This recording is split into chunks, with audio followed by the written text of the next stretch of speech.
My name is Axel Cabiltes. I'm from Valenzuela. I am currently 17 years old and I'm a trainee from Cornerstone. My role model is Enhypen. Tapos, nung bata po ako, I like Michael Jackson din kasi magaganda po yung songs niya. At the age of 12, nag-try ako mag-join ng intramurals. Yun, Mr. Miss Intramural. Kasi pinilit lang ako ng magulang ko. May stage fright po ako nun. Tapos, sunod-sunod po yun. Parang tinatry ko mag-join. Nananalo naman po. We got scouted. Ako sa TikTok. Tapos, worried at the same time. Kasi, di ko pa sinasabi kila mama yun. Pero, hindi ko pa siya sinasabi. Yun nga, nang una, feeling ko di sila support. Pero nang sinabi ko na sa kanila, sabi nila, go lang, go with what I want. Tapos yun, next worries, if I'll get along with the members. Tapos next, kung paano ba mangyayari sa amin as trainees, as P-pop idols.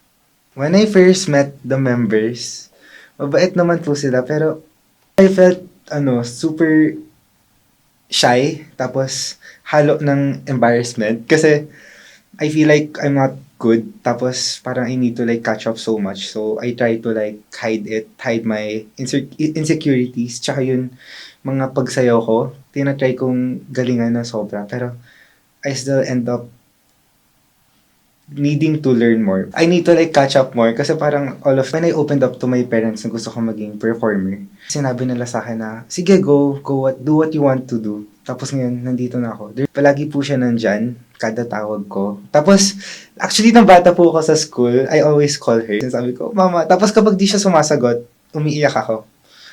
So ngayon po na parang I'm always not with them, medyo sad. Pero, kinakaya naman po.